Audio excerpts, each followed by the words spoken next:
podcast/video session. So let me start off by saying thank you for joining the Mercurial therapy sessions.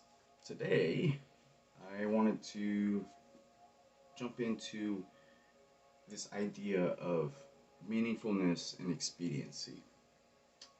This was a term I took on from Jordan Peterson. It was his book, I believe, 12 Rules to Life, An Antidote to Chaos. Part of the therapy session is discovering new ways to process and, well, essentially do things different. One of the really interesting and seemingly not important things is making your bed. By adding order to chaos, each little step creates more and more order in this chaos.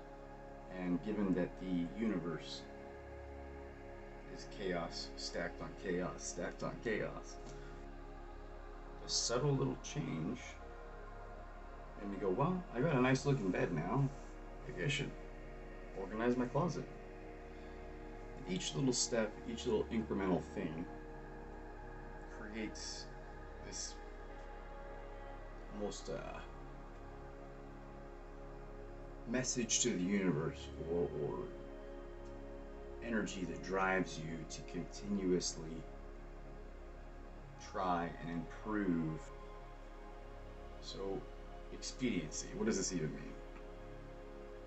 To be expedient is instant gratification in a sense. It's the idea that what you do now benefits you now, makes you happy now, but when you ask yourself, is it meaningful? So that's the whole concept of something that's expedient is something that will possibly bring you happiness in the short term, but happiness and meaningfulness are two different things. There is no guarantee you will be happy in life. Going through life with different challenges, it doesn't mean every day I'm going to wake up, walking on sunshine. I know that by making my life improved and better, by changing certain aspects, regardless of how I feel in the moment, it will create a path. When it comes to spending, it can be very easy to shoot for instant gratification over something that is meaningful. I don't want to buy pots and pans. I want to get myself some comic books and action figures, or a treat or something. Who knows? A new video game. Now, a pot and pan may not make me happy, but when it comes time to make dinner, having that pot and pan is definitely going to be much more meaningful and cause overall happiness in the long term than staring at this cool new toy. So these are kind of little steps you can take that, if you're having trouble finding purpose or meaning in life, which I'm going to be honest with you, there is none. You create your own purpose and meaning, whatever that is for you. For me, it's to live in love, cause the least amount of harm and suffering to every living creature that I possibly can, including myself, and to live in love as much as I can. That's it. I found my purpose. I found my meaning. I found the answer to life. That's my answer. Yours might be to build the best business possible, to become the greatest athlete in the world, to whatever brings you satisfaction and meaning to your life. But if that happiness is at the cost of other people's happiness, well, that violates the rule of cause no suffering to the best of your ability to every living creature. I think with the pandemic, with being stuck inside, we're going to see a lot of selfishness, a lot of selfish behaviors. People are finally going to be let loose, and human nature, we tend to get a little wild, put in our cage like animals for this long. So one solution, I decided, no matter what, I'm going to find something fun to do. I, for better or worse, love MGK. I don't understand the hate he garners. I don't really care, honestly. I just know I personally like his hip-hop, and I really loved his pop-punk album. That, to me, was quite possibly the best pop-punk album in 2 decades. And I really, really think it's cool what the hip-hop community has been doing. Travis Barker with these SoundCloud and Bandcamp people. It's hip-hop embracing the punk ethos, and I don't know, I love the mix. So I think it's cool what the kids are figuring out today. And it's definitely, much better lyrics than we ever had. But as far as overall pop punk, I would say at the top of the list would have been Blink-182, who I personally thought was great. I saw them live a few times. I mean, not great as in great musician, but they had their own sound, they were funny, and they were fun. And for me, that was enough. I have very, very fond memories of going to their shows, so I was never let down. And really, what do you want out of a live concert but to have a good time? So anyway, it's sold out. I'm a little bummed, but I thought, well, let me look around and see if people are throwing tickets out. Turned out, well, it's not really sold out. What happens is people buy up all the tickets. They sell them on third-party sites at roughly 50 to 100% markups. Maybe. I can tell you the tickets were $40 a piece plus fees. But I can also tell you that by the time I got my 2 tickets, it was about $320. But this again wraps back around to expediency and meaningfulness. I had to spend a few days to really contemplate, is this show worth a significant chunk of change? I mean, for some of you, $300 might not be much. I mean, that could pay all my utility bills, so it's not that I'm gonna struggle by not having the money, but it is a significant portion of money.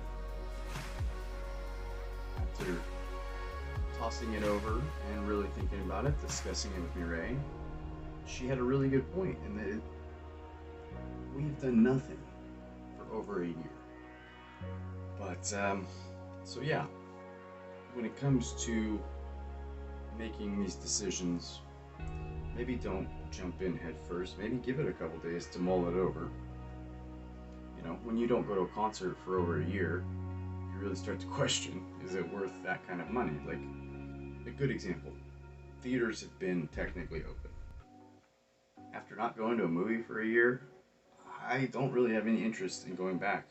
I don't miss having to be irritated by noisy kids. I don't miss people being on their cell phones. I don't miss the sound being too loud where it blows out my eardrums. And I'm kind of deaf, so if it's too loud for me, I can't imagine what the normal person's going through. I don't know if I'm ever going to go back to a theater, to be honest with you. I can't see the point. But live shows have a different feeling than just listening or watching. Hai Long was almost like a religious experience seeing them live. And that was in February.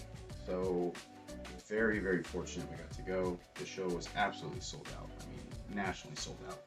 It was their first US tour. And, it was really cool to experience with my brother. And then before even that, him and I went and saw Blink-182 earlier in the year. I took him. I think it was his graduation present. And, you know, it was a fun show, okay?